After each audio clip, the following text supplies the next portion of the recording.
You're a hard man to track down. Pumps. We made it. Very hard man to track down, aren't you? We're squeezing it in. We're squeezing it in. So that's all right. Thanks. You have a child. Time gets shorter. A child and 3 prems in the last week? Yeah, 3 in the last week. Yeah, and 1 that you got to be out in about an hour and a half. So we're really jamming. We're really cramming it in. Thankfully, this one's got the hometown advantage. I don't think it does. Many.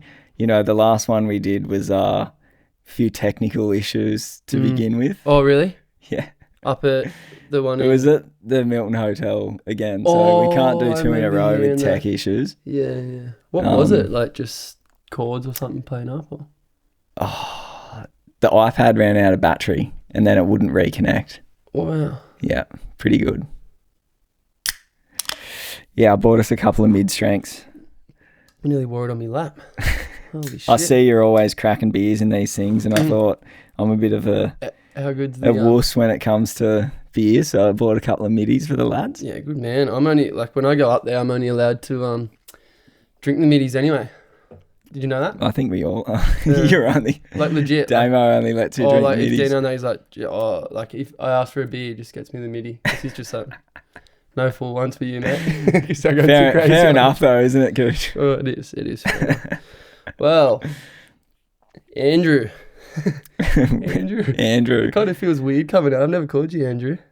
Yeah, well, I found a video from when I was a child, and that's mum calls me that. Andrew. Is that the trouble name? That's a trouble name. Trouble, pretty much every day. So yeah. She was like, Andrew, put that broom down and get to bed. Really? Is that what it was? It was that funny. I'm like, fuck, that's hilarious. What do we call you? Pumpkin, AK, Kaineds.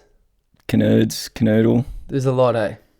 There's too many. I don't know. Dino calls me Possum. Possum? I'm not sure where that come from. Maybe because you like videoing possums? Bit of a night owl, maybe. Yeah? I wonder if it's got I was, anyway. Not anymore. I don't know. Now your child's a night owl, so you're sleeping all the time. I still feel like I'm got insomnia. But, definitely not up raging these days. No, it comes to an end eventually, doesn't it? Well, for some people. I'm still waiting for that. For some, not for all. Yeah. Well, how do you actually say your last name? Is it Kaineder? That's a great question, mate. I guess if you look at the origin of a word and it's from Austria. Austrian. So I guess you'd say it like Kaineder. Kaineder. But with the Aussie thing, it's just Kaineder. Kaineder, mate. Kained. And that's where pumpkin comes from, Kaineder the pumpkin eater.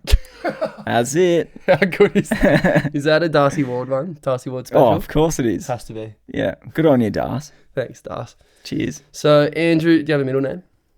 Michael. Andrew. Franz. Michael Franz. Yeah. Kaineder. There you go. Yeah. I'm not even going to try the accent. I lived in Germany for 3 years. I can't speak German, and I've got Austrian blood, so I'm like...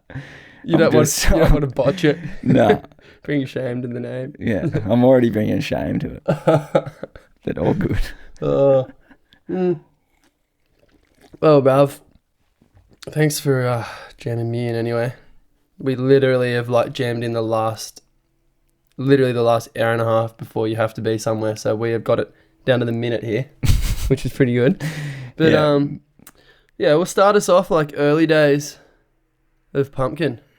Early days of Andrew. Early Pumpkin days. Well, I'm a blow-in to Ewan or Mollymook. Yeah. I kind of moved here when I was 5, I guess. Really? I didn't know that. Started going to Milton Public School. Mm-hmm.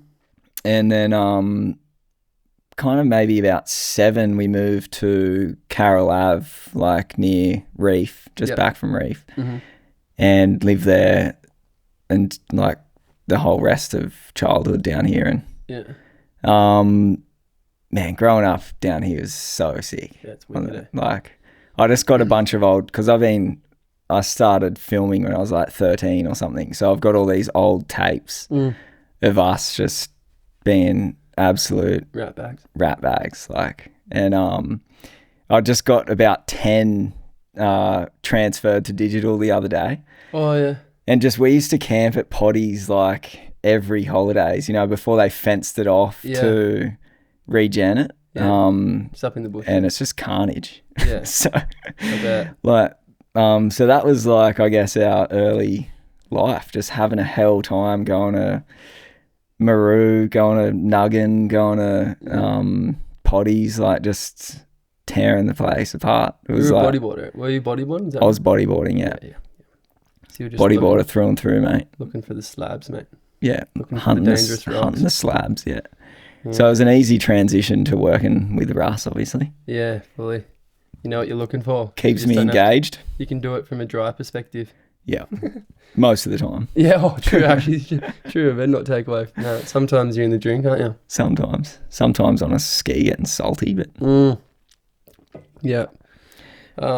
So when did like the filming side of things come into it? I think I actually started taking photos with the original GoPro, and it was like, be a hero, you know. It's so weird, but they had like, it was a little wrist cam. I don't know if you remember that. I bought it from Southern Man. What, the original GoPro was a wrist cam? The original GoPro was a disposable camera in a housing. No way. And with a wrist strap, and so you strapped it to your wrist, and then you were like, and then would take photos. What the hell? And so that was my entry into photography and water photography. And I was like, I've got some classic like old photos of us bodyboarding at RCs and stuff. Would have been, it's like 23 years ago now. Did you say disposable? Yeah, so you would shot film and then you threw it in the bin.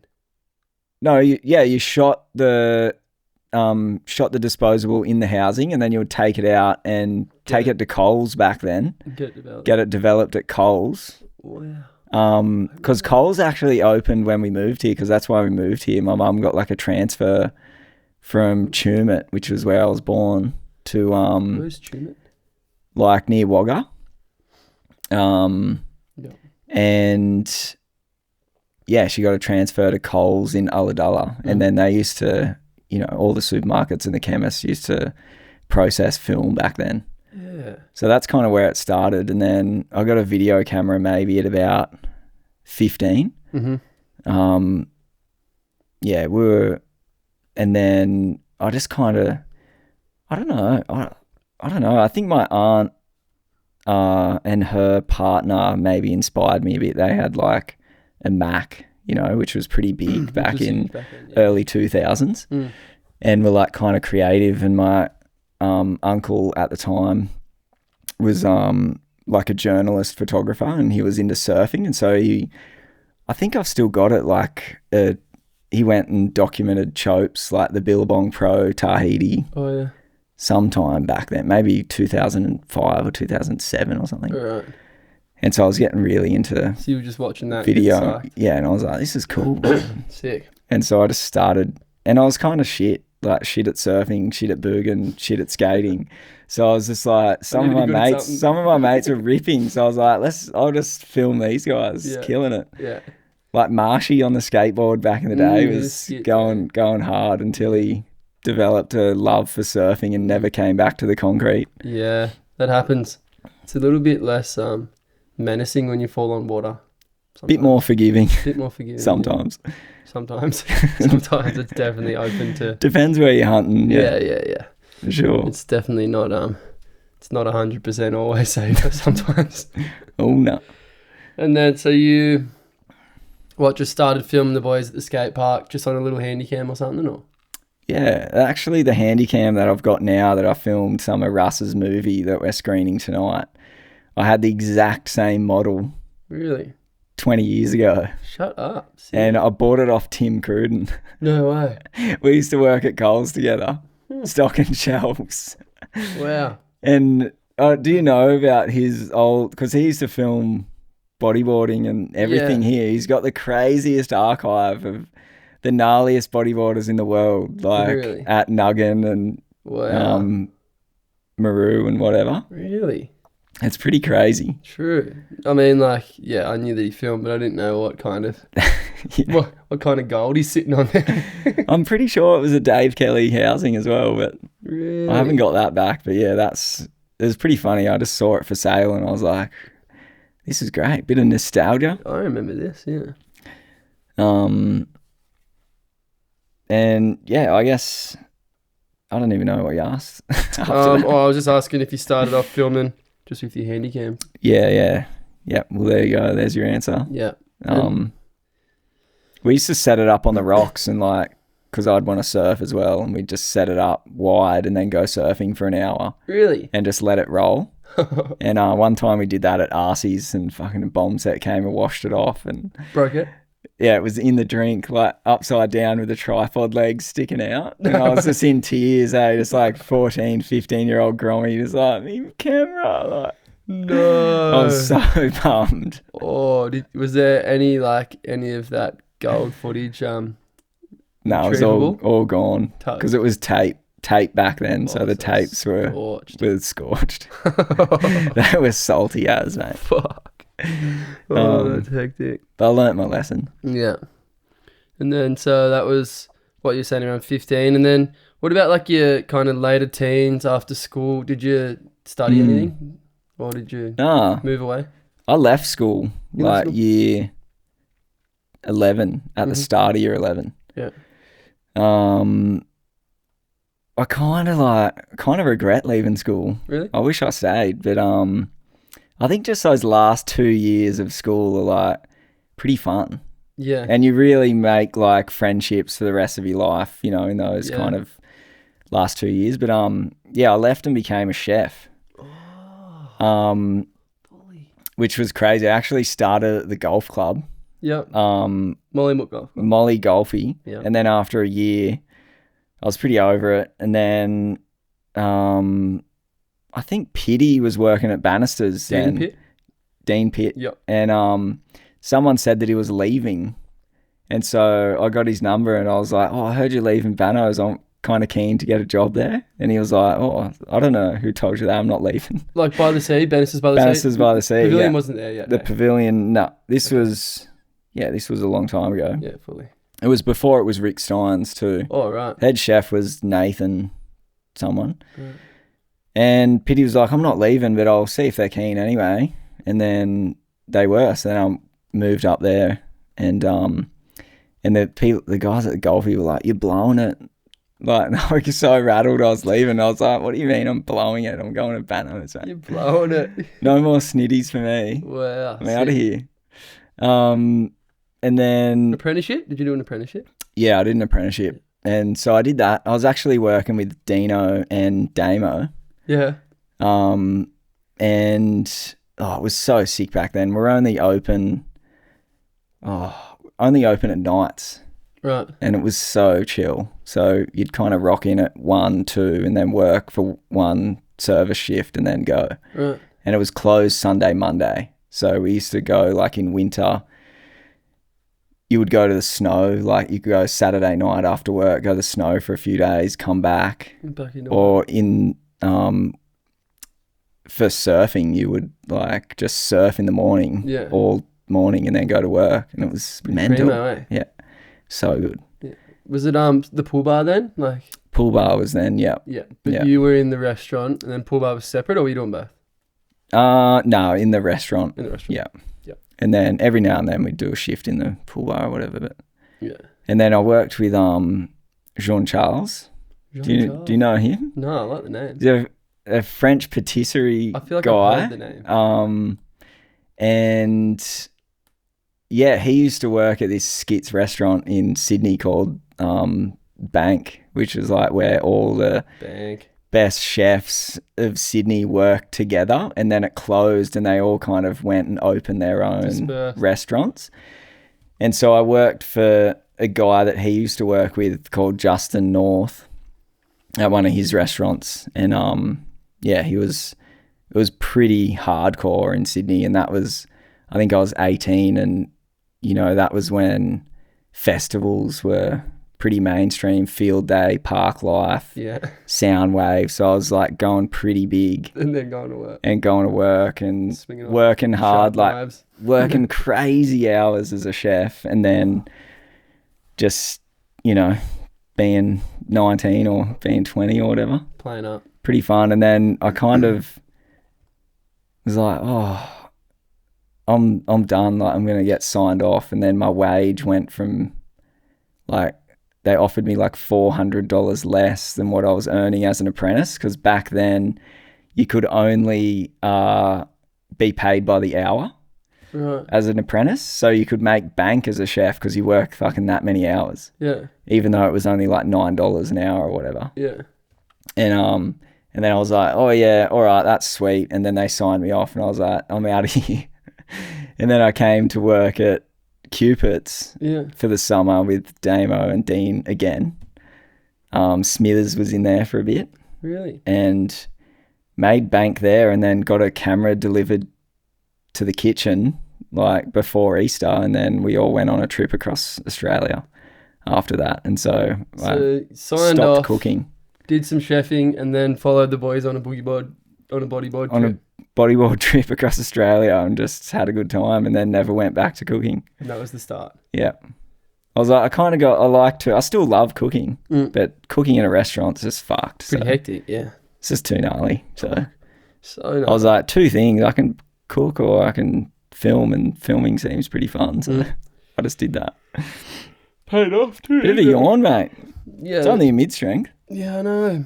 I think like maybe getting in this room in here makes me yawn. I always do it, I guess I'd sit because I just move all day. And and then once you have a little rest, I think maybe I just actually sit still for a bit and start yawning. It's weird. I don't know. I always do it.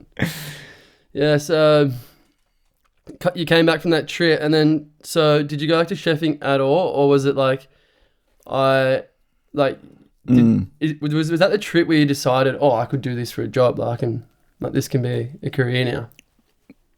I think I actually don't remember like definitively, because I know it's vaguely like I did go back to cooking, but more casually. Like I think the chef I worked for in Sydney had like cafes and bakeries and stuff as well. Like he was a bit of a, you know, kind of restaurant mogul at the time.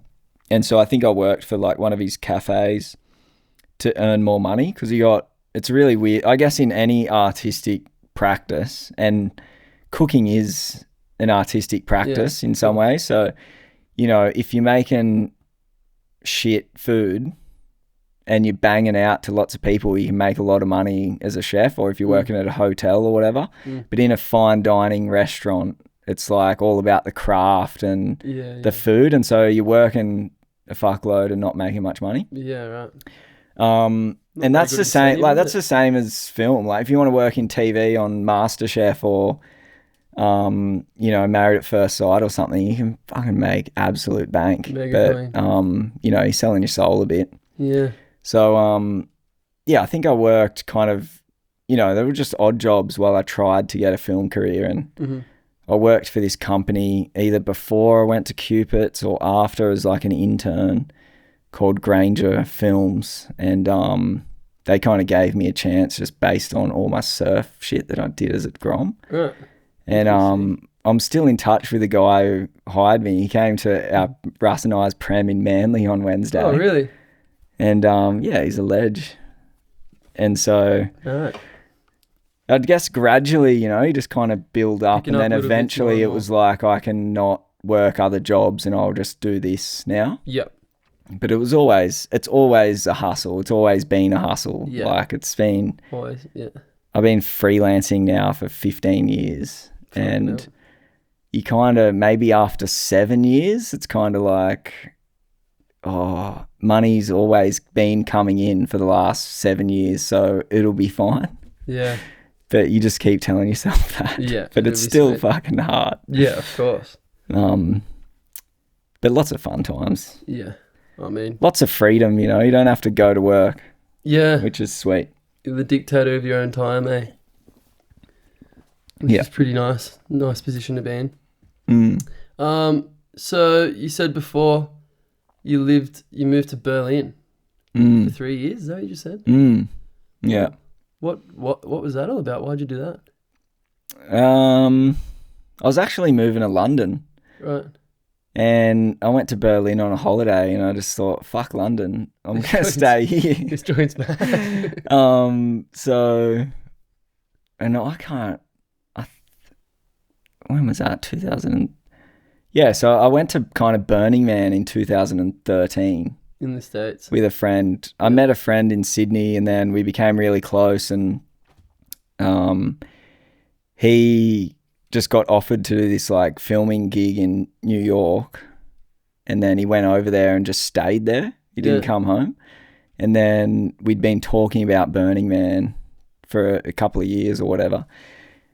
And he was like, I'm in the States. And I was like, I'm coming to the States. And so then we were like, we've got to go. So then we went to Burning Man, and then I went to move to Europe or whatever, but ended up in Berlin.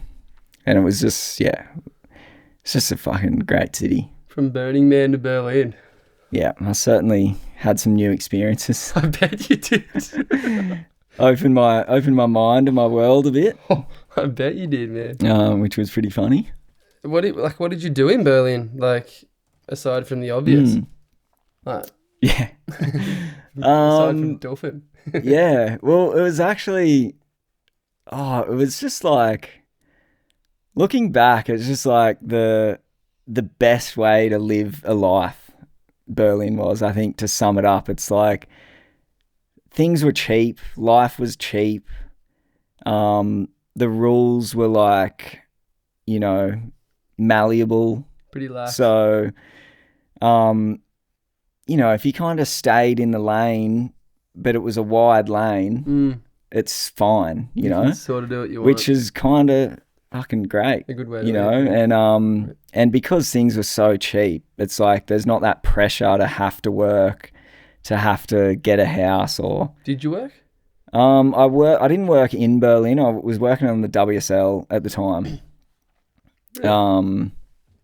I guess like quickly when it was the ASP World Tour, I got like an opportunity to work at Quickie as a freelancer.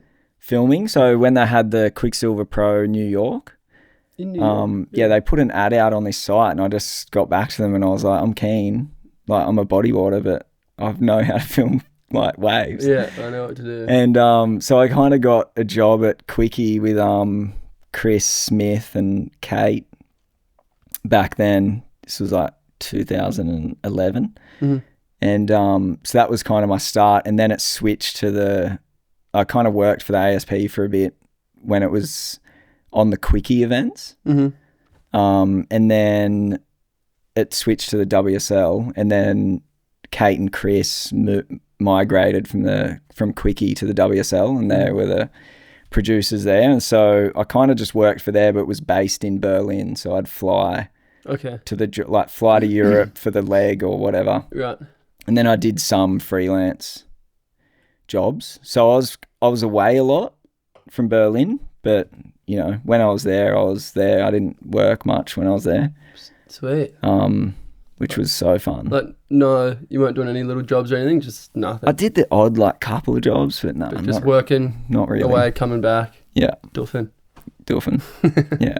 It was really fun. What, 3 years? Yeah, probably 2.5. It's a good stint, eh? Yeah. It was really, it was sick, man. We were paying to begin with, I think €200 a month for a room, between me and my girlfriend at the time. Wow. So it was insane. Unbelievably cheap. And then we moved and got we were in a top floor apartment on the canal, and it was €400 each a month. Still and it was fully furnished with a piano and not that we could play piano, but it was cool to have it there. And that's crazy. What would it cost? It costs crazy money now, hey? Yeah, it's gone up a lot for sure. Surely. It was it was still pretty wild back then, I guess. Yep. People living in tents and stuff in the city and parks and stuff, for sure. Like homeless crew, or just people just living pretty loosely? Yeah, I guess homeless, but Yeah. kind of these informal little settlements in between buildings. Yeah, right. Like they were full operational little towns almost, Wow. but just like tents. Whoa. It was pretty What, like crazy. in And little then, alleys and stuff and like. yeah, little alleys and like there'd be, I guess, like abandoned blocks because it was only, I think when we were there, we celebrated the 25th anniversary of the fall of the wall, right? Yeah. So it was only 20 to 25 years after The war, yeah. the wall fell down, or Mm. didn't fall down, it got taken down. So it's a really short amount of time. What was the wall? Like the Berlin Wall? Berlin Wall was like built to separate east and west, in the war. In the war. So And what did they just rip it down and have a big. eventually, I can't remember the history straight up. This is really bad. I should know it. But I think, well, it was at the end of the Cold War, and the I think they, I don't know. I'm not going to butcher it. No. It doesn't really matter, actually, to be honest. I think it just, because Berlin was split into the west half, which was run by the Brits, America, and the Allied forces, and the east half, which was the Soviet Union and Russia. Yeah. And so they had the wall to it was, I guess, what you would call it was like the line, you know, like where, I guess, like almost like the county line.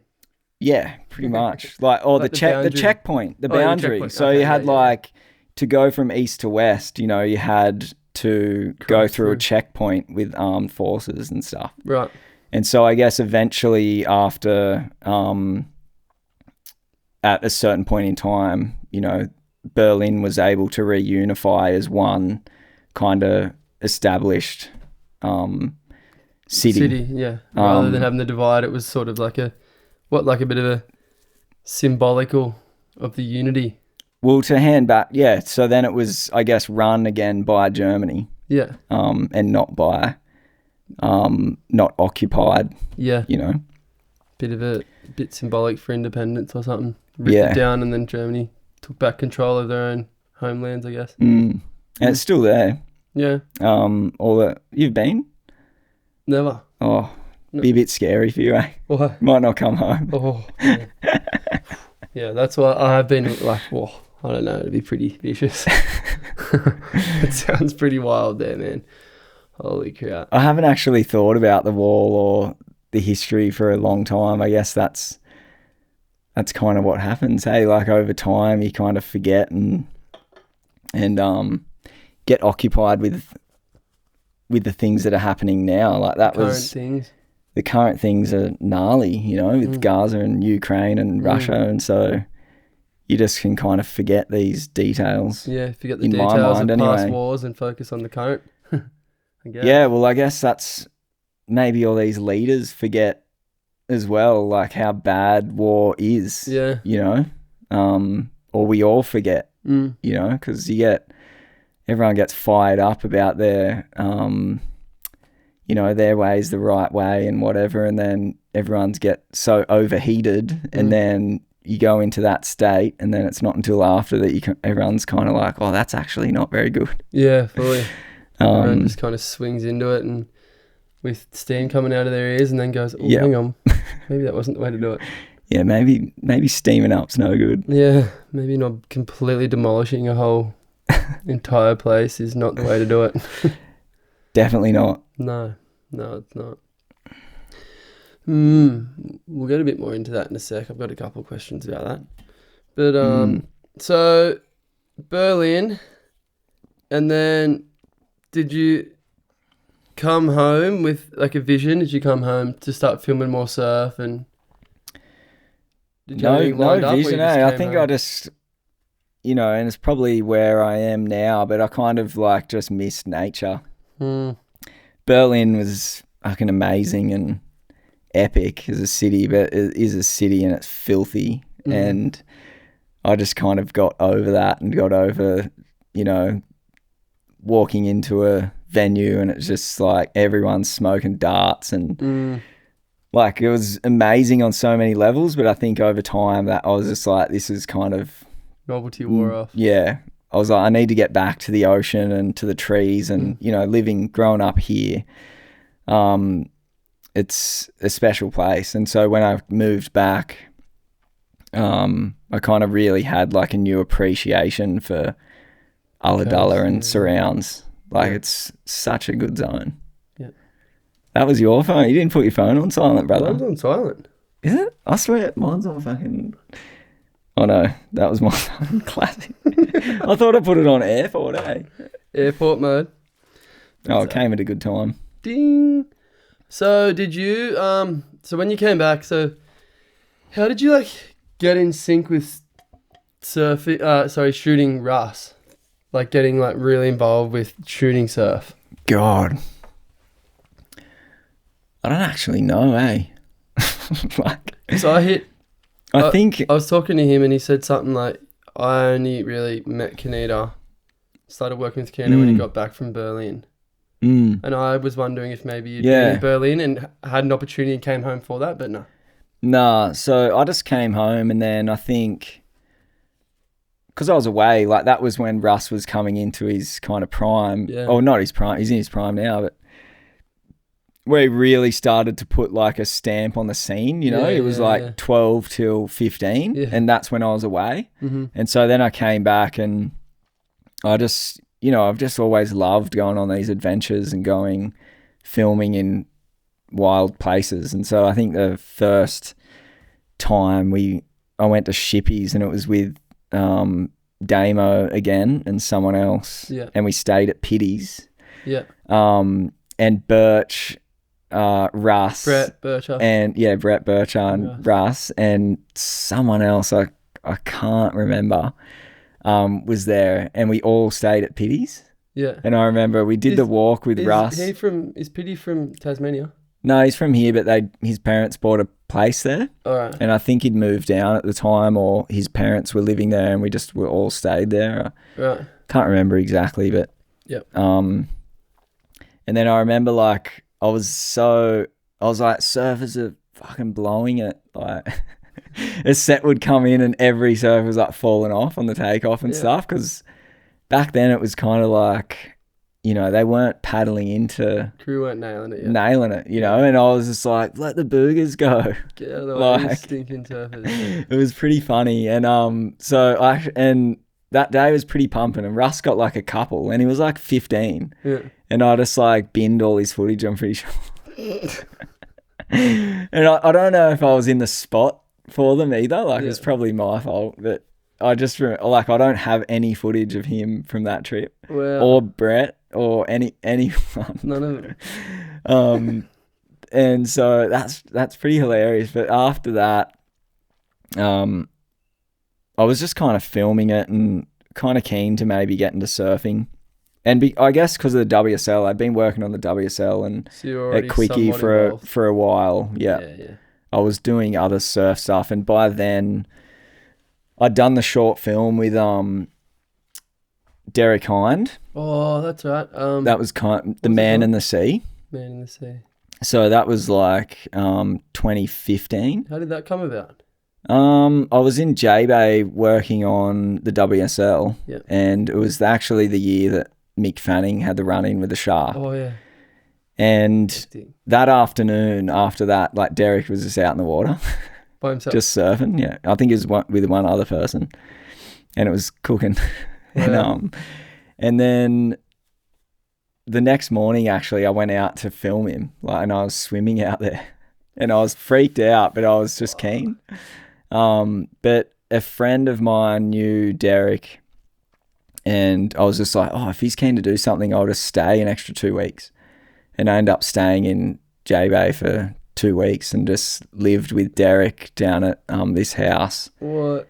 And made this little 3-minute piece. Sick. And that was kind of the start of it. Like, these are really cool. And I know Russ was working on like an O'Neill film. Yeah. With a director from Byron. Yeah. But he ended up pulling the pin after the first trip because he had kids and stuff at the time, and I think it was just a bit hard. And so then I was like, oh, I'm keen. Like, if you're keen, I'm keen. Yeah, I'm keen. I'd love to work with you, Russ, or something. Well, and so he put me forward, and O'Neill just put it on the back burner for we'll see. ages. And then he won Cape Fear that year, 2016. Yeah. And within the next day, I was in Fiji working on the WSL, and it was flat. And we watched the Cape Fear comp on Tavarua with all the with Slater, and everyone was crazy, and everyone was just frothing on Russ. Fuck, that's sick. It was sick. I kind of wish I'm still going. I'm such a slow drinker. No, that's all right. But I'll take it. You're telling the stories. And yeah, so that was kind of sick. And I was like, fuck, everyone loves Russ, eh? Like, I think Slater had been to the Des maybe with Russ. Yeah, down Bierke already. As well or something. Yeah. So Got a story. yeah, everyone was frothing on that. And then within 24 hours, O'Neill was like, yeah, we're keen. We got to do this piece. Like, it just went from no comment to let's get this done. Wow. And so that was kind of the start of it. And we've worked together kind of ever since. How long? You reckon 10 years? It's been 10 years, yeah. 10 years next year, I think. Fucking years of... It's been fun. Like, how many major projects do you reckon you have produced, or if you call a 10-minute piece a major project, I don't know, but we've worked on about... This is the fourth, I think. Yeah, but I mean, like I've accompanied you guys on a couple of those trips where you've been filming, and I see the work and hours that goes into it. It's pretty major.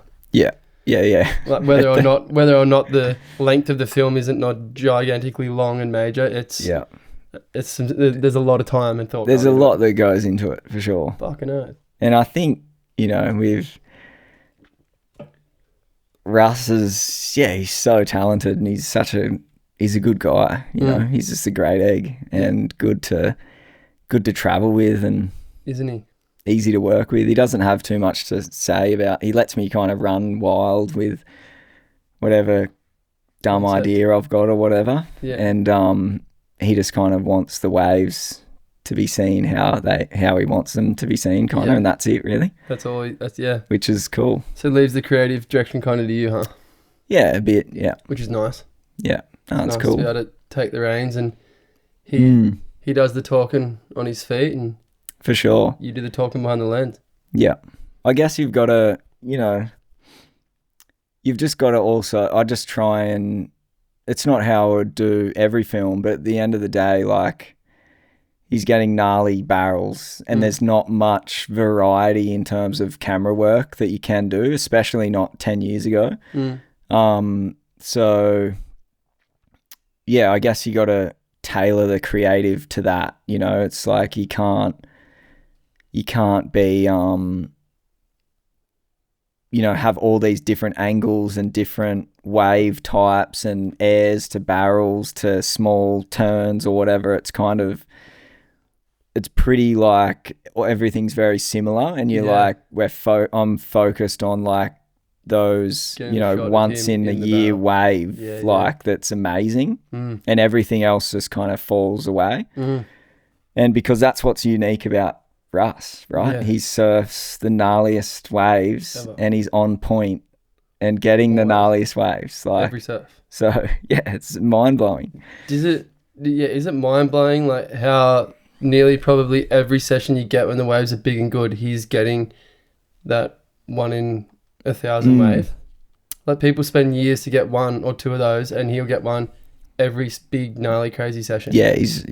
He's just on it. I don't know how. This is crazy, man. I remember definitely the best session, I don't know what he would say, but in my eyes was the Cliffs. I was about to say that. Session in... That second one? When you were there as well. 3 of us went out, huh? Yeah. Those few days and that film that we did, Outer Edge of Leisure, that just...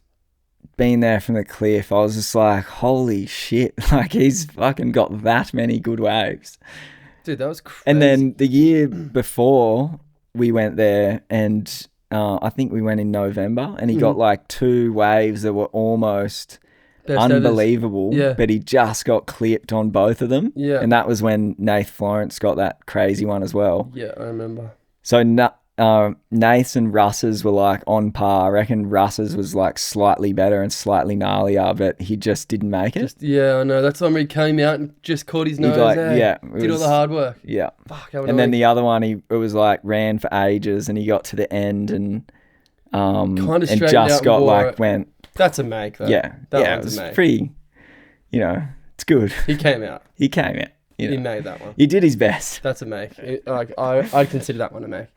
But yeah, it's pretty crazy watching him just in that situation. Like, I'm definitely on the shore then just going like, fuck, he's killing it today. Dude, that was so gnarly watching that session. Like, being in the water. Oh. That second session was bigger, windier, gnarlier, no one out, no ski, no nothing. 4 kilometers in either direction. If you get hurt, you're swimming for 4Ks. Yeah, like, you're in strife. It does not get any more dire than that. No, I don't think, You're dwarfed by I don't know how big the cliffs are, but you're looking up into the sky at these cliffs. Like, it does not get more intimidating, and he was surfing it like it was a 3-foot beachy. I was just sitting like this. The water's freezing, got all the gear on. So gnarly. I'd almost mind-bending. Like, Shippies is gnarly, and you're looking up at the cliff and everything, but I think the cliffs of Moa is like way gnarlier because once you get in, like getting in's probably worse at the cliffs, but they could be on par depending on the day. As in getting in the water? Oh, well, yeah, or getting in if you're injured or whatever. Oh, yeah. And but at the cliffs, you're always you're getting pulled to the lefts. So if you're like buckled or whatever, you got to do the big swim around. Whereas Shippies, you're always getting blown into the channel. Okay. So that's one. But then if you actually get injured and you get in, you can't actually get in because you can't get out of there. It's like up there. So you're just on the rocks still until like somehow someone can get in and get you. Fuck, it's so gnarly. I mean, they're both gnarly, but yeah, it is. And I talked to Russ because, Russ is pretty into safety. He is. But, those sessions or whatever, he's like, this is just my favorite like one of my favorite waves in the world. And, if I'm ever going to like push it a bit, it's going to be like here. Yeah. So that's why he was out there with just you guys, is absolutely sending it. Obviously you remember, we would have told you, but when we were running down the cliff that day, mind you, like, as you know, the cliff is like, 30 centimeters wide, enough just to put both your feet. Yeah, and you're scaling down the goat track down a sheer cliff. You make one wrong. Yeah, you make one wrong footstep and you're done skis. Yeah. So we're running down there and like Russ is fired up, so we're going pretty quick and I'm already nervous. It's cold. I got all this stuff on. And we get down the bottom, we're about to jump in. And like you said, that jump off is gnarly, the big slippery boulders and like big 6-foot closeouts. And then there's that one boulder that's like 5 meters out. It just sticks out. Like you get stuck on it. Yeah, it's gnarly. So gnarly. But he's getting ready and he's like, all right, like, he's talking me through it because I'm freaking out. I'm like, holy shit, I thought this morning was big. I'm like, my goodness, I don't even... And he's like, come on, all right. And he's talking me through it as he's getting ready and pumping up. And then he's sort of, making sure I'm all good. And then he goes, oh, and he loses his glove. He lost one glove. He couldn't find it, eh? It was stuck under a rock. And he's freaking and he's going, shit. So he's gone, I've gone, Russ, like, take mine, here's my ticket out. I can go and sit with pumps up on the headland and watch. Yeah. I'm like, Phil, this is great. Out of here. Sweet. And he's like, no. So he's ran halfway back up the track looking for it, couldn't find it, ran back down, and I'm like, Russ, take my gloves. He's like, no, you're coming out. I'm going no gloves. And it's like, you can't, right? Yeah. Like, no, you can't. You can't. I don't know. I don't think Jarrell would have been in gloves. Fuck. Like he never runs gloves. Yeah, that's they're maniacs over there. Like, man, there's no way I wouldn't run. My fingers are cold in the gloves. In the gloves, yeah, for sure. And anyway, so he's just like literally just going, no, fuck it, like we're out there. Put his leash on, tuck his other glove in his suit. He's gone like jump between rocks and just taken his third step and gone, what? And stopped and just looked down and then it must have blown off the rock and it was wedged down in between boulders and found his glove, man. So good. And I was just like, I just couldn't believe it. Like I was just like, mate, take my gloves and go surfing. And he's just like, no. Like, I'm going no gloves. And I'm like, man, You got work to do. I'm probably not going to go away. Like, Yeah, you go for but it. I remember just like going, this guy's just a lunatic, but just so cool, calm, and collected. Like, I got to go find my glove, you know. I was He's just pretty freaking. cruising. But yeah, it was crazy. I wonder if he's internally freaking, surely. I don't know, man. He's just always Russ. Like, there's just like a level. There's like freaking out, real mellow, and then there's just Russ. Yeah. He's just straight down. And he's always just like at that middle level. Hey. Yeah, no, he's always good. Yeah. It's crazy. I guess that's how he does it. That's part of how he does it, eh? Well, you kind of answer my question then, because my question was going to say, what would you say is one of the most fruitful surf expeditions you've ever been on, like shooting? And those few days are probably it, right?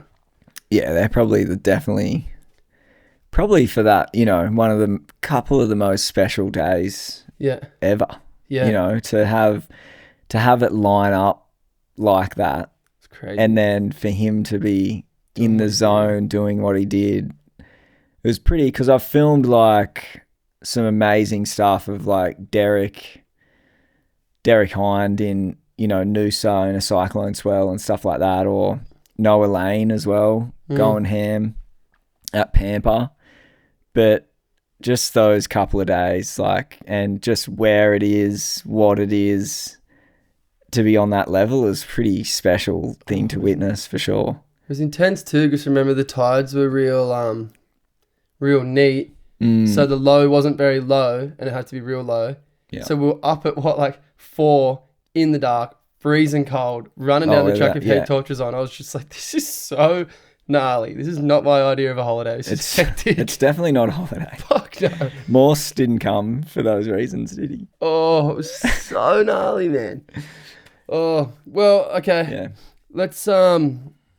Let's get on to a few other topics, because how are we looking for time here? Because we've gone all right. We've actually got heaps of time. We got heaps of time, right?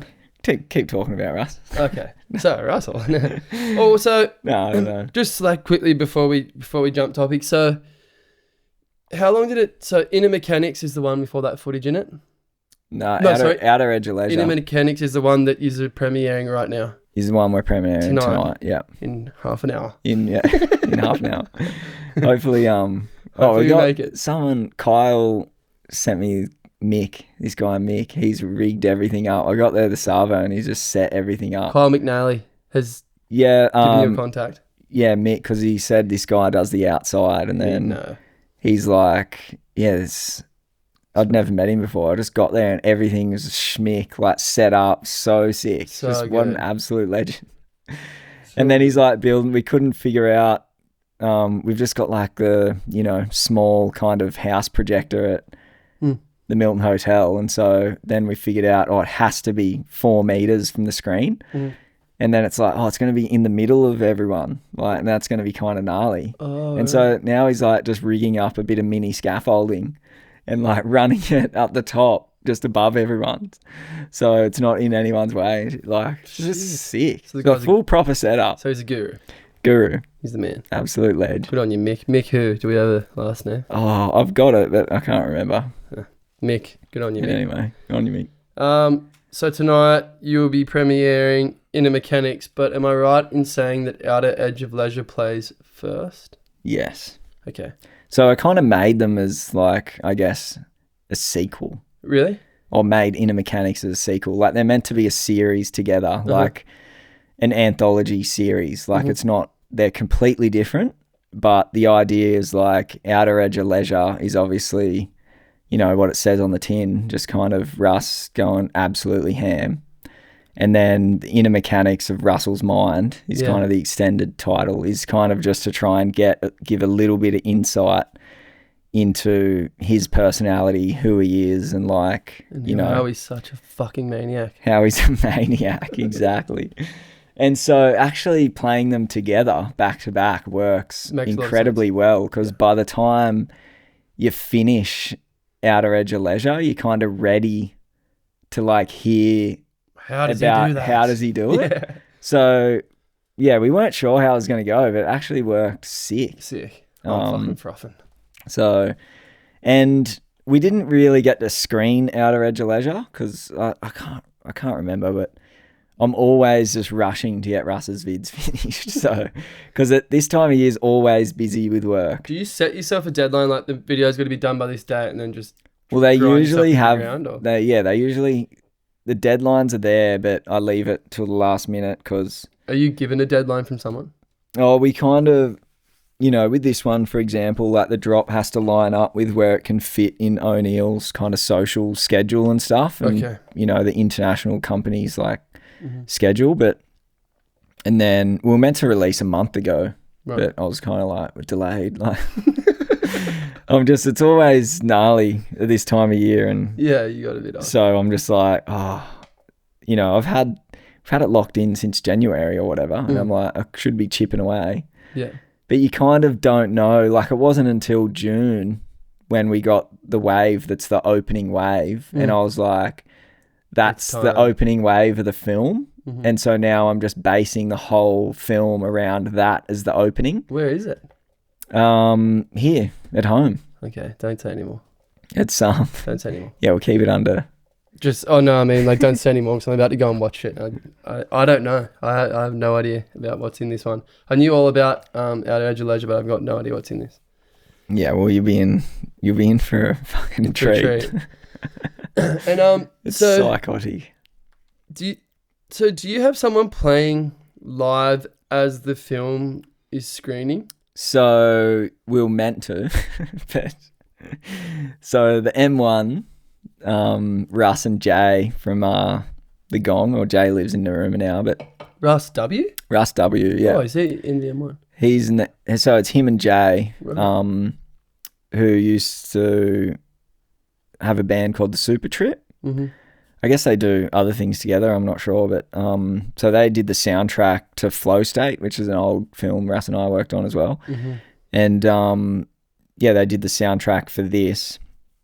And we wanted to play live, but then I just couldn't get my shit together. So It's logistically pretty hard, right? with the narrative as well, like it's logistically a bit hard. And so what we're doing is like a half-hour set where they're playing to 30 minutes of visuals of basically Russ surfing. So yeah, we're just indulging ourselves in that's it. Russ going hard for half an hour. It's completely separate to both the films. Completely. Oh, it's like some, like maybe half outtakes, half of the best waves from both. Okay. And it just gradually, Just a mash so up. the set, it gradually gets bigger, as it It's goes, more and intense. just gnarly at the end. Sick. And then they're actually, because there's that many people coming tonight, it's kind of scary. It's gonna be hectic. What is it? Did you say 270 people Yeah, so far, yeah. at the Milton Hotel? Yeah. Plus the 50 people that roll without a ticket. Yeah. Plus, there was that many, like at 150, we cut it off. And then, we were just getting that many messages just going, oh, I didn't get a ticket. Oh, I nearly didn't. And then Damo was like, oh, we can do it outside. And we can do it in the car park. Capacity's 500 or whatever. So then we just upped it, and now it was at 270, but we've moved into like under the balcony. And then I'm like, It's gonna be a bloodbath. I'm like, are we gonna all fit there, dude? So I actually don't know, but the M1's actually they're gonna play a set after all the visual stuff as well. Right.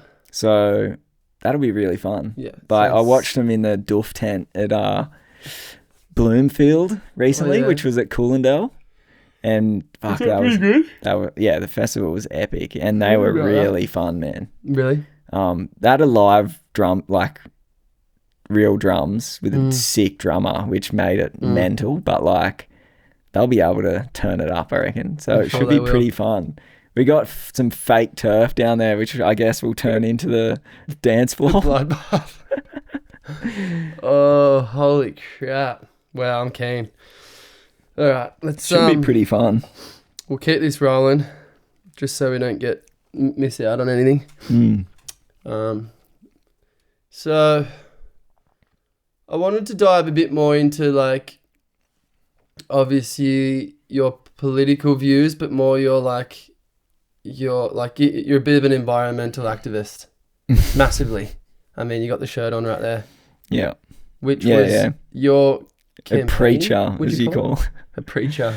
A preacher of the trees. yeah, I don't know. I guess I don't know where it all started. Like, I don't come from like a activism background, or like, my mum wasn't an activist or a greenie or anything. I guess it just eventually dawned on me that nature was cool after living in Berlin. I was like, fuck, I wouldn't mind getting back to the ocean and some trees and stuff. Yeah. But yeah, I guess like where, this was Big Spotty. I only actually found out about this tree, which is the tallest spotted gum in the world, like 4 years ago, like after COVID. And it's literally just down the road. And it's not a site. Like, it's not like, they have the tree in Mile Lakes National Park, which was called the tallest tree in New South Wales, and they have like a full visitors centre and a boardwalk around this thing. Yeah. And this one's taller than that one. It's just sitting in and it's just the ground. sitting there, and the forest around it's about to be chopped down. So I guess where the environmental stuff just comes for me, it's just like just it's morally and ethically the right thing to do. And I guess that's what kind of drives me in most situations. Like, nothing too complicated, just it's not a good idea to fucking cut all the trees down in our beautiful area. Yeah, well, it's like if you saw anything, like if you saw someone struggling on the street, or being beat up by someone else or anything like that, do you just walk by? Right. No. Like, or do you do something? No. And I guess, well, see, a lot of people, that's the problem. A lot of people would be like, ooh, I don't want to be involved myself with that.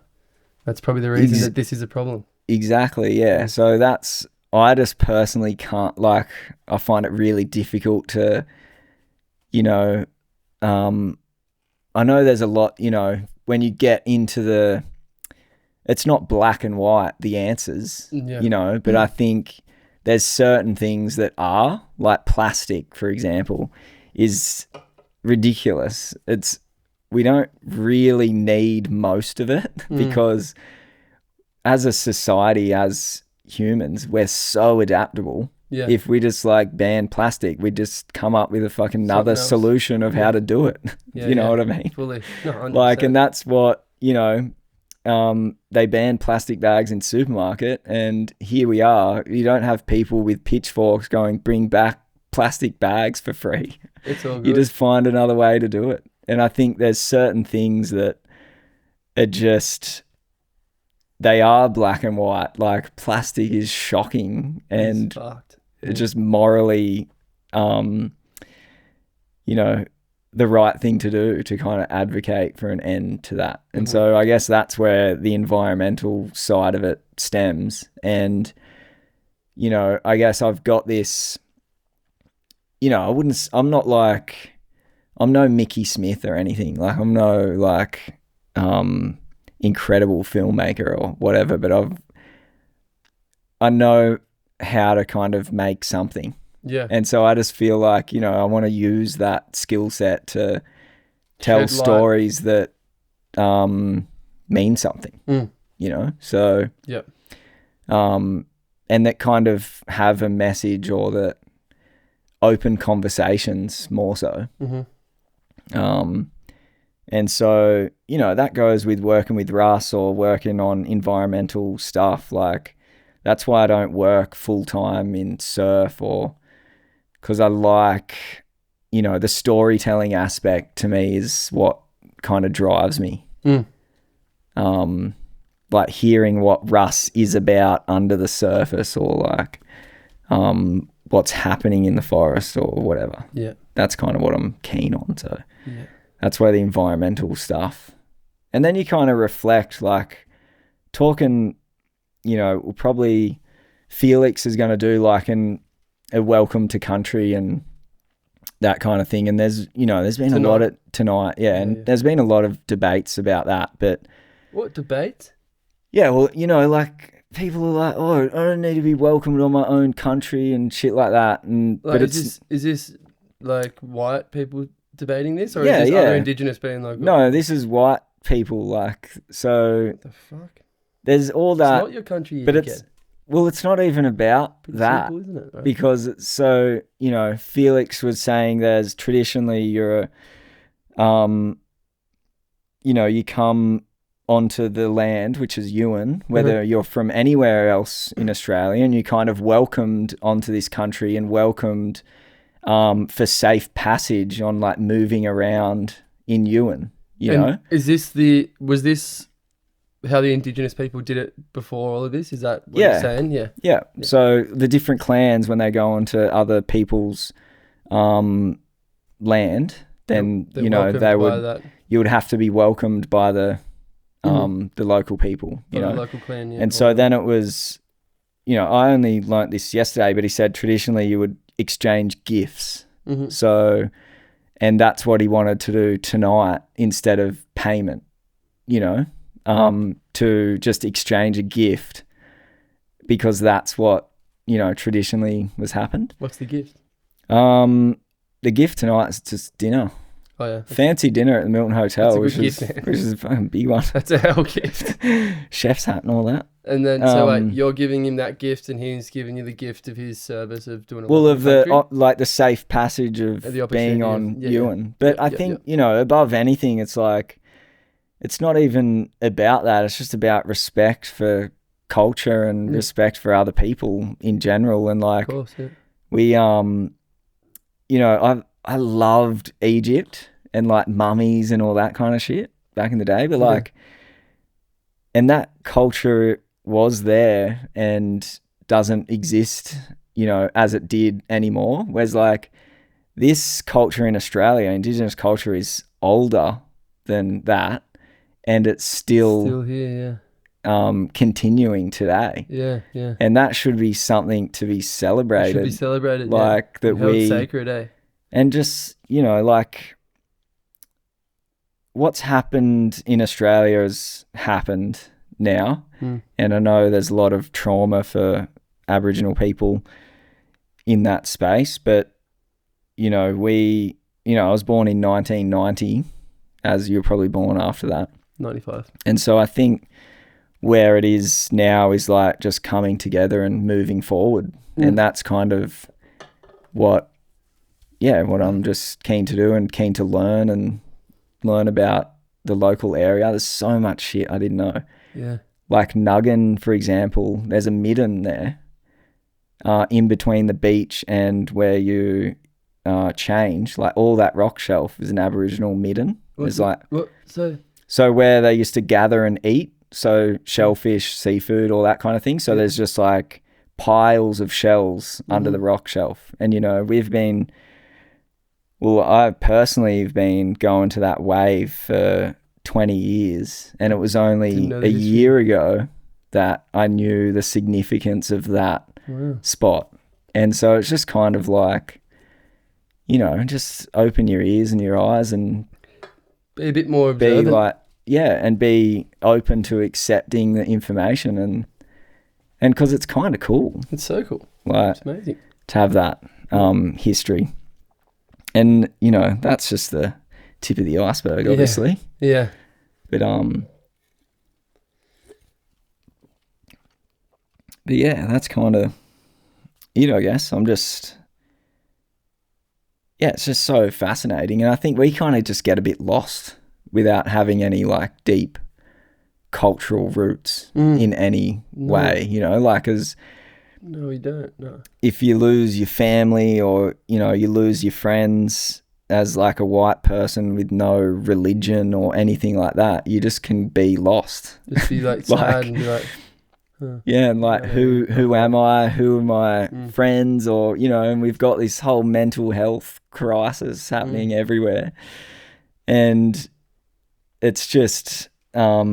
I think just being in touch with that just helps, you know, and being connected to the land and the spirituality of it and stuff. You mean that? Yeah. Would you say that people are getting more in touch with that? Would you say that this modern society, like it seems to me as a youngster, it was just kind of I mean, like, my mum taught Aboriginal studies, so I was always quite, like, up to date with everything. But I just mean, like, it was never really public. It just wasn't. It didn't seem as much of something that people spoke about. Again, like you said, mental health is so on the table at the moment. Like, issues of, like, discrimination and, like, the Indigenous land Racism and, like, racism and stuff. That's very much on the table. It's a conversation that's always been spoken about. You know, the environmental side of things. Even people that weren't specifically opinionated or at all had much of a political stand seem to be even more kind of starting to pick a side more than just sitting in the middle ground. Would you say that we're moving forward before that? I would have said that 2 years ago. Now I'm not so sure. What, you reckon it's flipping, unfortunately, going back again?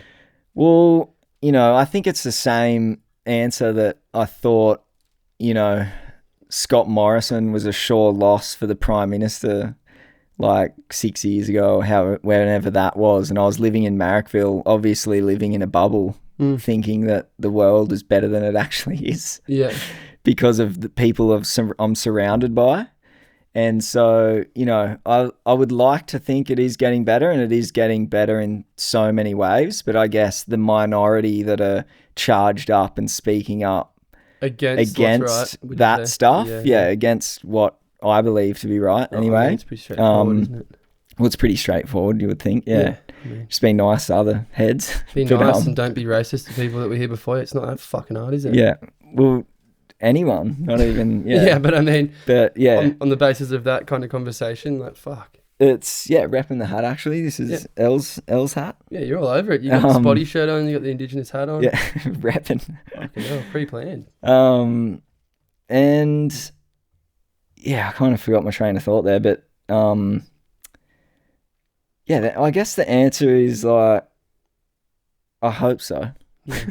To be honest, like, that's my, you know, I'm always slightly pessimistic. Yeah. You know, but no, I'm not. I wouldn't. Everyone else would say I'm pessimistic, but I don't believe myself to be pessimistic. You're real. You're honest. I think I'm just like, being optimistic sometimes can be a bit of a flop, because you're like, oh, and then it's just like people who see it for what it really is are like, well, you're just an airy fairy, carry on. Yeah. If you're dead straight to the fact, I don't really know, then people, when you speak, they're going to take it seriously. Don't worry, Pumps, I got you. Toxic positivity, mate. I hear you, no, but like, I hear what you're saying. No, I wouldn't say you're a pessimist. You're just, you're saying, but you're just calling a spade, right? Like, you know, it's like if you go to a club or whatever and it's a shit meal, you know, you kind of expect it and it's fine, but it's fine to call it shit. Yeah. And it's not that I'm upset that it's shit or anything. I'm just calling it what it is. So, but yeah, I think, you know, we are moving forward in a lot of ways, and, like, thank God Peter Dutton didn't get in, but I think there's still a long way to go, and, you know, there always is, but yeah, I guess the answer is maybe yes, then. Yeah. I'm changing. So I've gone from I hope so to yes, but let's say yes. I'm going to be positive on this one. I reckon it's more in the spotlight from a pleb's point of view, who's not really in touch with all this and just sort of buzzes around in his own head. From what I can see, it's way more spoken about. It's way more projected over social media. Like, it seems like these are more things that are in your face. It's like, wake up, this is what's going on. Either pick your side or fucking, you know, like, get in line, like, figure out where you're at with this, because this is what's going on. For sure. And right before I tried to get you on last time, you're going to hate this, but this was one of the things that I was going to, like, semi-set you off with to get you going. Yeah. So when I was 18, hopefully no government officials are listening to this. When I was 18, I went in to vote and my name wasn't on the list. And I was like, what? You're kidding. And all the boys voted, start thinking, yeah, first vote. And I'm like, what? You're shitting me. Why didn't I get to vote? And they're like, sorry, your name's not on here, mate. Handed me this wad of paperwork. Like, you got to fill all this out and then do this and make sure you come back tomorrow so it's the last day. And I'm like, what happens if I don't? Oh, well, you won't be on the list, so you probably won't get in trouble, but you should, because that. So I'm like, yeah, okay, sweet. And I just walked out and was just like, stuff in the bin. Yeah. And then boom, went overseas for years. Yeah. So perfect. Since then, I haven't enrolled to vote. Still? I haven't enrolled to vote. Mate, get your shit together. Yeah. And I feel like I've just always just been in my own world. Like I've always like for someone as outspoken and somewhat opinionated as myself, I probably definitely should have my say recorded. But I never have. But so to the general pleb, if you are not, this is what's a hard one that I would like. I'm not going up against you. I genuinely want to ask you is, if I'm not educated enough in it, if I don't know enough about it, if I'm just sort of just your tradie on the site, don't really give a shit, whatever, let's just get the fucking next bloke in and keep moving. What do you have to say to them? Because their votes are going to count. If they just sort of go throw it in there and they don't actually have a standpoint, would you suggest that people that don't want to vote are better? Like, if that was a possibility in our society, would you think that would be a better option? So people who actually care and actually are making the point get their voice across the line, you know what I mean? I think the answer to this question is culture. So we need to create a culture around politics that it's not this bad thing to talk about or this thing that you don't want to know about. And I think that's what happens in Australia is like we're a bit, if it doesn't affect us, kind of it's better off we kind of don't know, or my vote won't make a difference or whatever. I think that's just a cultural thing. And I don't know when I enrolled, and I definitely wasn't engaged in politics until I kind of, after I came back from Berlin and lived in Sydney, and there was the Scott Morrison, Bill Shorten election, which got me fired up because I was like, this guy's a fuckwit. Like, who were you for? The best of the bad bunch, which was Bill Shorten, like at the time. Right. And a lot of people wouldn't even ever say what their political views are in any context, but I'm happy to say who I vote for. Oh, no. Great. It's definitely not those liberal orcs who are pro-business and pro-money in more money's pocket kind of thing. Would you say that your political views are pretty swayed by the environmental aspects of it? Like, would you base a lot of your political, like, especially your votes towards the environmental? Mine are, I'm not hard green because I feel like I want to be tactical. And so it actually gets kind of complicated because it depends where you are.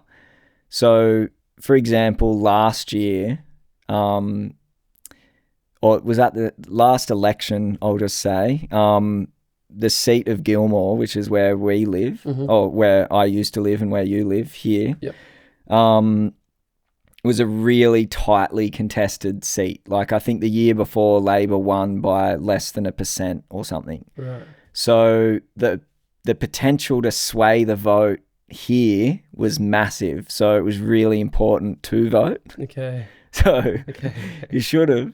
Yes.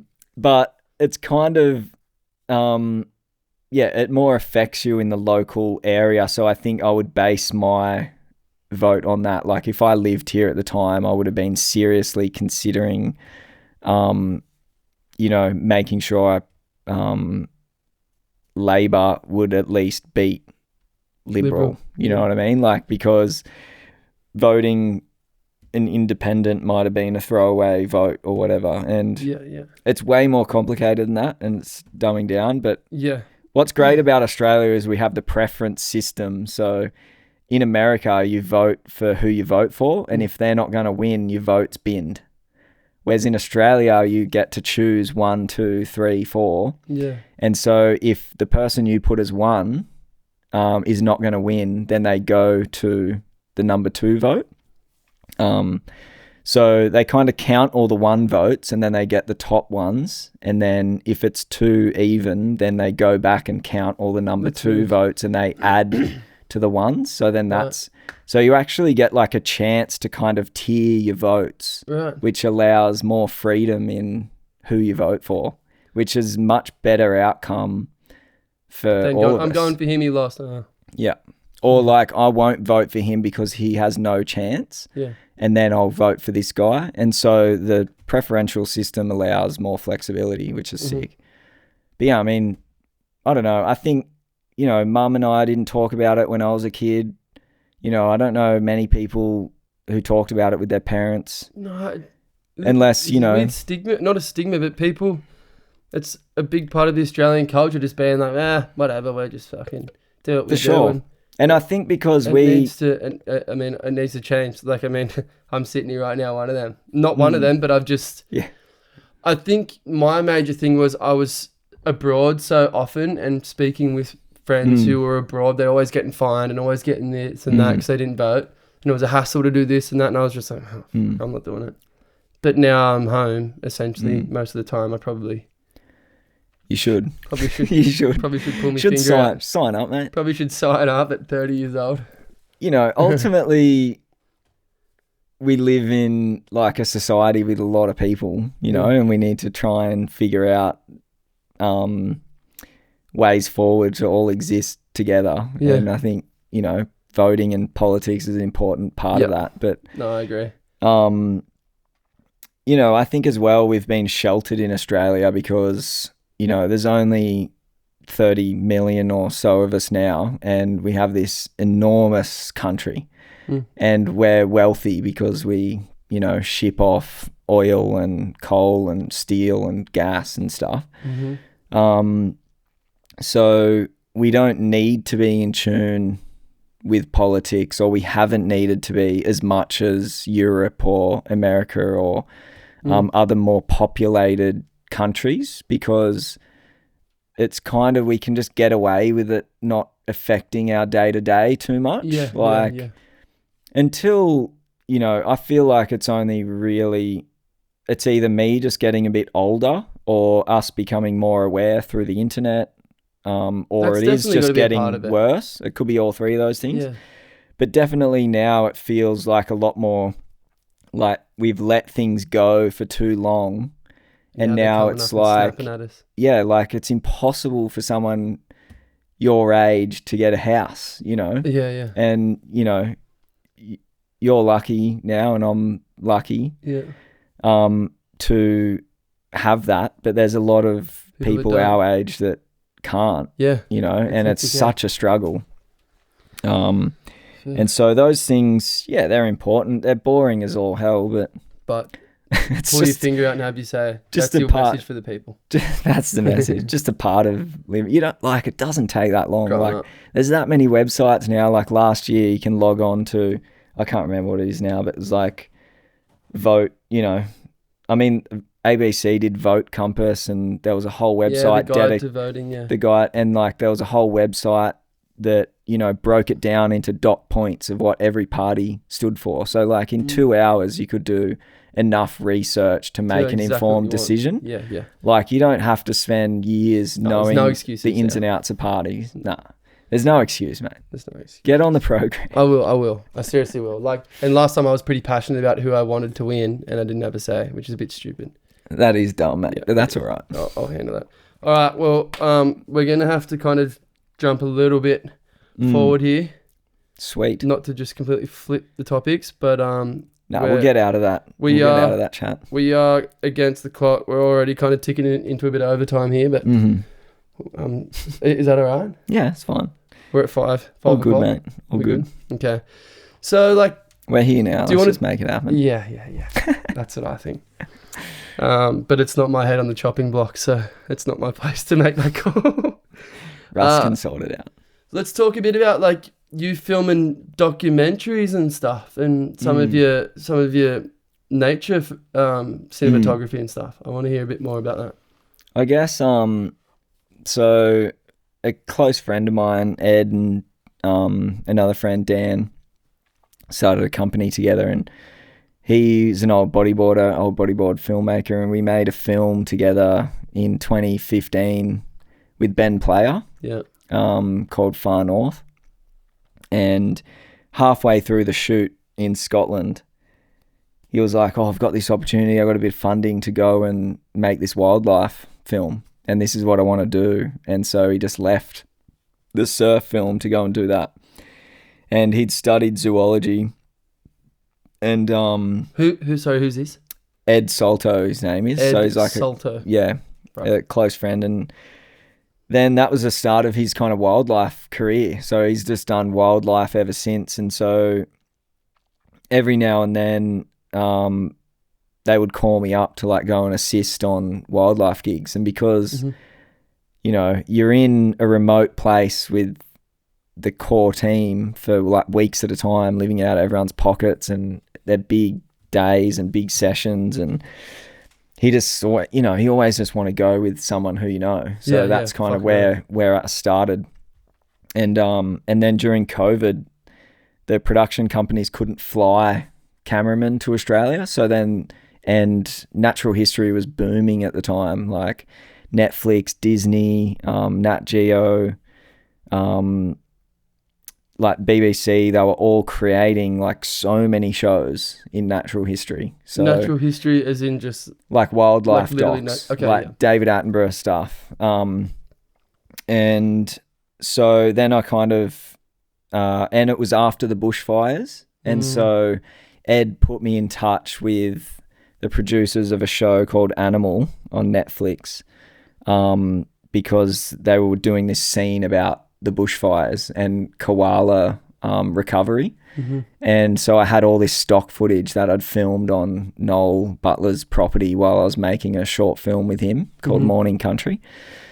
And that was kind of my in. And then I did like a koala release film, and then I helped Ed and Dan on a shoot in Namadgi filming dingoes. Yeah, that's so nice.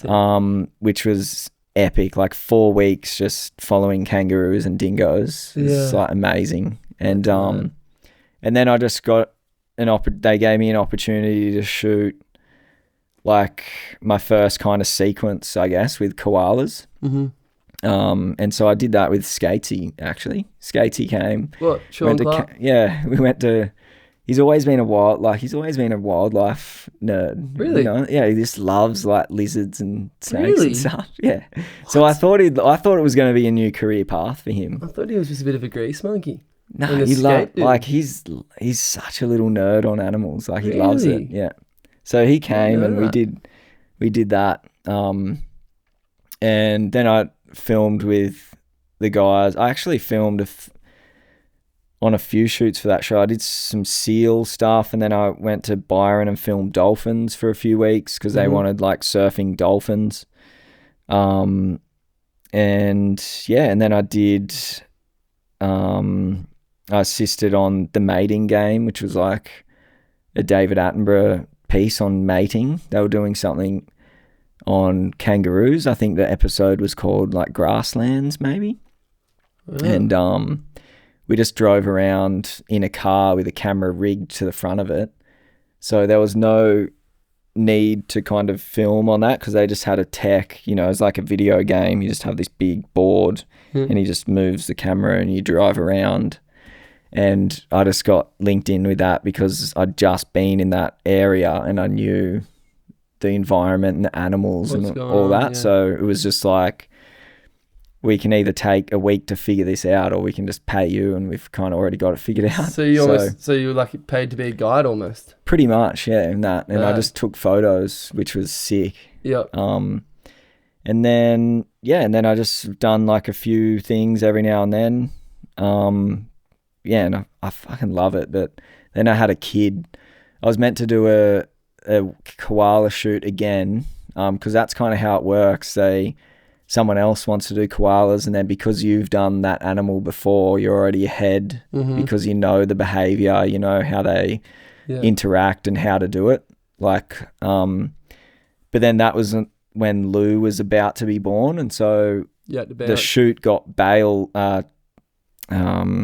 changed because of COVID. And then it was right when the birth was going to happen, so I kind of bailed on that, and then I kind of stopped chasing the work because just having a kid's gnarly, and going away for 4 weeks at a time is just a bit much. But I still love doing it, and I do like every now and then do things like Ed and I went recently to this island called Adele Island off the top of Broome. So we flew to Broome, got on a boat, drove 12 hours overnight and lived on this boat for 8 days and got a dinghy to the island every day. Whoa.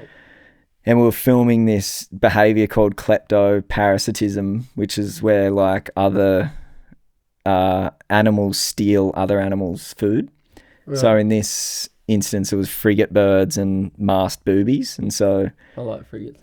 Yeah, they're so sick. They're sick. They're so like sick. Pterodactyls, eh? Yeah. So that the boobies would go out and go fishing.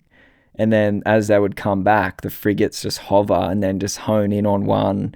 And they have these crazy in-flight battles. Yeah. To like, the frigates are trying to force the boobies to eject like their I've seen food, and then they catch it. Yeah, I've seen them do it, eh? And so that was, it was so sick, that shoot. It was bloody hard. Hot. It was hot. It was, the tides are massive. Oh. The behavior was hard, and technically it was like the hardest thing you could film. It's moving because so it's much, just so quick, and you got to be cocked in pretty tight, or you got to be like natural history. It's like as tight as you can be. Like it has to be in there, like in the action. And so we were there for 8 days, and it took maybe 4 days to figure out the lay of the land, like where exactly they were doing it, where's the best to shoot from, where's getting us the most action, and then you figure that out, and then it's just like, all right, how do we do it? Because like you're just standing there, and then all of a sudden, here's one. They're just like, and then it's over, and you're like, what? I missed it. And so then we figured out that it was like 3 birds that would do it. And so we would just track those birds. How did you track them? So one had half a tail. Right. So it was a female frigate bird with like half a tail, and then the females with the white and not the red. They've got they've got the red. I think they've got the pouch. Which one's got the pouch? Oh no, or something. No, because the graders have the white under here or something. Right. God, I should remember now. And the juveniles are white. So they have more, they haven't fully got their colours yet. So they're more white and black. Yeah. So there was a juvenile one who had a lot more white. And then the female with half a tail. And they're like, I think they have like, yeah, I'm pretty sure the pouch maybe. Or do the males? I don't really know. Anyway, I should know that shit. But anyway, it was in like Central America as well, so I don't know. They could be completely different. Oh, they're pretty similar. Yeah, greater frigates and lesser frigate birds. Yeah. And so we would just track like half tail, and then you would just track him, and then you'd just kind of just feel. You just like after a while of watching the same animals over and over again, you just get a feel of like their behavior, and then you're just like, he's gone, and then you're like. Fucking bullshit. It's pretty exhilarating. It's like filming waves. Yeah. But you've got action all the time. It's epic. Fuck, that sounds mental. And that was fun. Like the guys, we had a bit of a run-in with a crocodile, and really? It was pretty gnarly. We were like walking like in waist deep water for like a K to get to the beach because we couldn't get there in the dinghy because of the tide. Yeah. And it's croc country. Like there's not many because you're out in the ocean, but there were crocs there. We saw 3. Yeah. And so it's pretty bloody sketchy. Fucking hell. But yeah, it's fun. What was the run-in? After the first few days, we had to stay on the island all day because of the tides.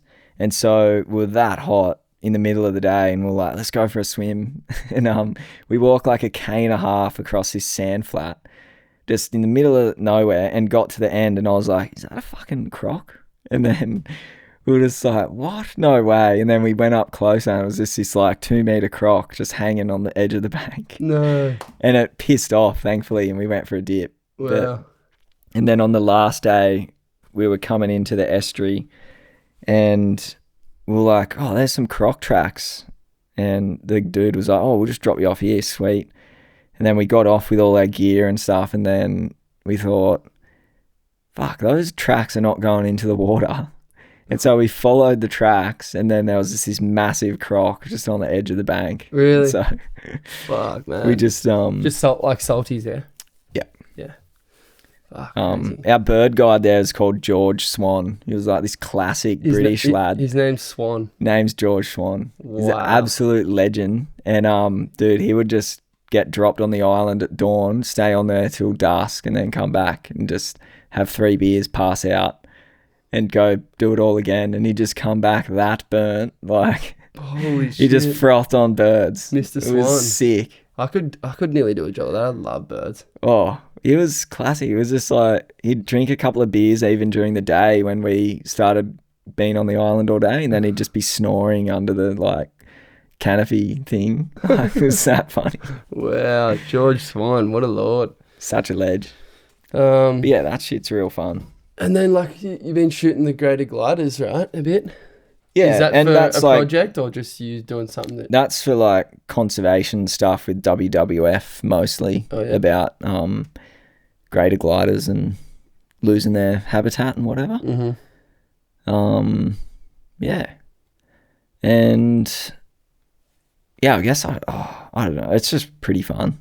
It's just observing too. Like you're just watching shit and you're like, I guess you think kangaroo's a kangaroo, like, and they're just kind of boring and dumb and whatever. But when I was, literally just Namaji, I just watched them for a month. Yeah. And I was like, they're so sick. Yeah. Like kangaroos are mental. If you watch any animal for long enough, you start to see all like even having a dog, every mood. Like, well, exactly. you yeah. watch anything else, you see it's that's the sound it makes when it's startled, or that's what it does when it's mellow. That's what it's. Yeah, you're just like learning. Yeah, it's good. Things and just it's good, man. Being out in nature, it's cool. Better than watching telly. For sure. Making it for telly though. Yeah. Yeah, true. But it's good to experience it on the big screen, but too. Yeah, fully. With all the stuff. So aside from filming, you spoke about Lou and Elle. Elle, your partner. You've got a 4-year-old. He's almost 4 now. Yeah. 4-year-old Louis. Big dog. What's it? Yeah. What's it like? How's fatherhood been? Yeah, it's epic. It's tough. It's been tough for me for sure. Yeah, of course. Probably more so than other people. I don't know. I felt like after just doing what you want for so long, and then just kind of, trying to come to terms with that, it's like quite difficult because I was an only child as well, and it was just me and mum, and I'm just used to my whole life just kind of doing whatever I wanted. You want. And so that was a pretty big change. I feel like I've only just gotten to like a good point in that, and it's like taken 3.5 years. Yeah. But I mean, along that way, like it's been hard in aspects, but it's also been, like incredible. Like it's sick. He's such a legend. He is a good little lad, isn't he? And he's lots of fun, and Elle's also like such a great mum, and that obviously helps a lot. Yeah. With Lou, excuse me if I'm prying too much, was he something that you were like, okay, we're looking to have a kid? Or was it like, oh, we're having a kid, here we go? Oh, we're having a kid, for sure. Yeah. Elle and I were only together for 6 months or something. Really? And it was like, here he comes. Oh, shit, here we go. Yeah, so that was it. Wow. That would have been a bit of a snap to reality, eh? It was a bit of a shock. Like, I feel like I probably would have liked to wait a couple of years, but a welcome surprise. That's just kind of how it is, and that's life, innit? You just get on with it. It seems like there's not that many that are like, let's try. And every time someone tries, it takes ages. Yeah, exactly. Yeah. So, like and I think, given what I was saying before, if I was thinking about it, I would probably always be like, no, I'm not ready. Like, I'll wait a couple of years. You know what I mean? Yeah. Until it's just there and it's happening. It's like, oh, okay, I don't really have another choice now. I mean, he's had a good life. Even that couple of months he did in Ireland, that was cool. Yeah, that was sick. Allowing him to travel and go to Ireland with him. That was cool. See the world. See the world at a young age. I'm love to get him on more trips. It's just been a bit hard the last couple of years, but hopefully he can come to more things and see the world, open his eyes. Because it is like, I guess the job I do is pretty fun. Yeah. Go to some pretty sick places and Yeah, fun. He's come and filmed Russ once, but he just wanted to go home. Really? He's like, I'm over it. Let's go home. Like, I'm like, dude, I'm working, Supers bro. is pumping. I'm working, mate. You got to hang. Chill. Pretty funny, but we've been hitting the skate park heaps. Yeah, as you go on the board. Oh, I loves it, man. Really? So we just, like, every day we're going PK skate park. Wow. So not big school next year. Nah, the year after, I think. Yeah. But yeah. It's too early, right? Yeah. Yeah, surely. Bit early. Yeah. Another year or so. Yeah. All right. Well, we're going to have to get semi-close to wrapping it because I'm starting to push into the crunch time here for you. I think so. It's 20 past 7. That's all right. Fuck. I mean, not 7, 5. Oh, is it 20 past 5? Yeah. Oh, shit. Yeah, I should go. Yeah, let's wrap it up. But so what's coming up though before you go? Like, I mean, this is coming up. We're kind of in the middle of what's been coming up for probably the last year or so, right? Yeah, well, this is one of the things that have been coming up, I guess, which is fun. Which is great. Yeah. Pretty keen to get that out there. Will it go on YouTube? Like what? Yeah, it'll go on YouTube. Yeah, YouTube in like a couple of weeks. Yeah. So premiere and then it's on YouTube, so anyone can watch it. Yeah. Inner Mechanics. We're gonna do like a online Q&A. We've never done it before, but we're gonna do like a premiere online. Cool. And then host like a little Q&A and give away a wedding and shit like online. So when it's just fun experiment. November 6th. Sweet. 7:30. Okay, lock it down. Lock it in. Yep. But yeah, I guess like other than that, there's a couple of massive things that are happening that we don't really have time to get into, but there was one I was going to ask about, but it's maybe better that we don't.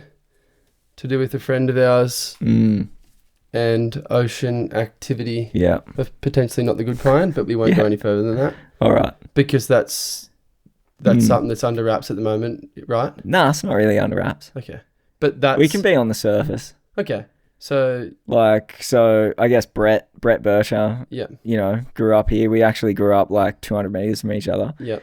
But kind of didn't really get close until we went to the desert together. Yep. When he was just about to have his daughter. Right. And it was like his last kind of hoorah to the desert with me, Russ and Connor. Oh, that from Ireland, Connor Maguire. Connor Maguire, yep. And we just, you spend 24 hours in the car with someone, you get to know them. So we kind of became close after that. And then, he had just a run in with a great white shark. And it was captured on a drone, so incredibly rare footage. And maybe 6 months later, he just called asking for kind of advice of what to do with it. And I was kind of like, oh, sure, mate. And he's like, I'll send it to you. It's pretty crazy. And then I saw it and I was just like, oh, far out, dude. That was insane. And I can't believe like you're alive, you're here. And so then I sat on it for a week or two and I just called him back and I was like, man, like there's got to be something in it. We got to make a film. Let's make a short film. And so, no, let's make a film, like a full film. A full length film? Yeah. So. Well, like we're talking hour and a half, like a full feature. Wow. And so now it's been probably what month is it? Yeah, it's been nearly 2 years since we had that conversation now. So, and it's in the works. And we've been working on just getting funding for 2 years pretty much and selling it. And, but we've got like 2 amazing producers and writers, Damon Gameau and Anna Kaplan, who've done like That Sugar film and 2040. And his most recent film was Future Council. And so they're kind of amazing at doing these like impact campaigns and film tours and having like, reason, behind the film. And that's what we want to do. Like the film's called Crossing the Tide Line. And so it's basically just about, Brett's kind of journey back into the ocean and rediscovering himself after a near-death experience, basically. So have you started filming for this? We've filmed a bit of it, but we're going to start filming next year and it'll come out in probably 2027. Okay. I guess. So it's a long journey, and it's something that an hour and a half, it's it's a lot of it's bigger than anything I've ever done. Like it's my it's my big break. Biggest project. So I've been laughing that, you know, Brett just gets attacked by a white and just kickstarts me career. Thanks so much, Brett. Cheers, Brett. So yeah, that's been sick. And obviously just with all the surf stuff and the ocean and everything, where it's just super close to home, something I'm really interested in, like, and something that's, you know, on everyone's mind now. Like everyone's got an opinion about sharks, and everyone's got an opinion about how many sharks there are. And, you know, no one knows the answers. And so we've been on a journey now for 2 years to try and understand it. And that is Brett's process, part of his process to get back in the ocean. Right. So that's kind of, hopefully we can answer some of those pressing questions that everyone has on sharks and shark behavior and what's actually fucking going on in the ocean. Because, you know, there are a lot of interactions, there's a lot of sharks, but I don't know, you know. It's actually, the more you look into it, the crazier, the harder it is to understand. I know, it's a tricky one. Even like amongst your peers, everyone's got a different opinion, but you're like, I don't know. It's right? just theories, yeah. And I mean, there's been a lot of sharks, but there's been, you know, the fishing has been insane the last couple of years. Like, talk to everyone the last 6 months or so with the tuna. They've been frothing. It's been crazy. And the sharks have been wild the last few months, but also the fishing's been off the charts. So you kind of like, is there more sharks, or is it just like more to it than just there's more man eaters? You know what I mean? And they're not really man eaters, otherwise we'd all be done. Yeah. Oh, that's a hard one. And it's hard too, because there's people somewhat close to home that have had bad experiences with sharks, and it's like, I just kind of find it to be almost maybe somewhat of a difficult topic to talk about, because you're like, you don't want to tread on the toes of people that have had horrific incidents to do with sharks. For sure. But then you don't want to tread on the toes of people that are really in love with everything from the ocean and really passionate about everything that lives in the sea. It's like, for sure, we're living in this, like, we're passionate beings of the ocean, that we spend all our time in the ocean. So we have a love for everything in the ocean, yet the small few have had these bad experiences, and then you also want to be delicate and sensitive towards how they feel about it. It's like, for sure, it's a hard line to walk, isn't it? It is. And I think that's, you know, I guess that's what drew me to wanting to spend 4 years of my life with Brett doing this project. Well, he's a good example. Isn't he's such a great character to tell this story, because he's not, you know, he's not an environmentalist. He's not, he can't be labelled as a greenie. No. And he can't be also labelled as a dickhead that just wants to cull sharks. Like, he's just fully impartial and just wants to soak in all the information and learn and understand to make a decision. Well, that's the best way to do it, isn't it? That's it. So wow, I feel like it's pretty exciting. Okay, so that's what's coming up. That's what's coming up. And then obviously the big spotty, clear-cut doco about native forest logging, but that's coming up pretty soon, or? Hopefully. I think everyone's been waiting too long, but next year. Next year. Yeah. Okay. But yeah, they're the main things. But Rust tonight. So. Sweet. Well, speaking of Rust tonight, you were meant to be there 20 minutes ago, so I guess we better tie this thing up. We better get there. But do you have any advice for your younger self before you go, or any advice for younger filmmakers that are... Oh, God. Or younger activists, or just people... I used to say, like, just do it, but I think, you know, now, if it was myself, if I had my time again, I'd like want to, you know, work with other people who are just absolutely killing it. So yourself. Immerse yourself, yeah, to not put pressure on yourself to kind of, you know, constantly do better and get better. It's like, just learn from someone else, soak it all in, enjoy the ride. Ask questions. Yeah. Because it is... Take it all on your own. It's bloody fun, you know. Yeah. I feel like Reedy's the perfect Reedy's like, Em? yeah, I look at her and it's Emily like, what Reed. an amazing trajectory Yeah. to just like, she's always worked hard, but been casual, Yeah. but like just now built Blank Space into like the Built an most empire. incredible business. Yeah. And she's always done things and just taken her time and slowly when things have been right Yeah. and just done it when it felt right and it was the right timing, and she's absolutely nailed it. Yeah, she was. So people should ask her what to do. Yeah. Well, I should ask her what to do. I had her Give on us the some podcast. advice, Reedy, please. She would have been like episode. Yeah, that was early. I listened was to that. early I on. loved it. Yeah. Yeah, that was good. Yeah, it was cool. Yeah, she had some crazy stories of how she got to where she did. Oh, yeah. But anyway, mate, well, thank you for squeezing Cheers, me in. Cooch. I appreciate it. Thank you for Lovely, the beer. mate. Thank you for sharing what you could in the small window of time I gave you. Yeah. We'll have to do a Sorry, round two mate. one day, and we'll get deep on specific topics. Yeah, maybe a couple of years we'll be able to answer these shark pressing questions. Well, we can start talking about the sharks. Yeah. So Nice. when we get closer to that coming out, we'll do a Sick. this episode 2.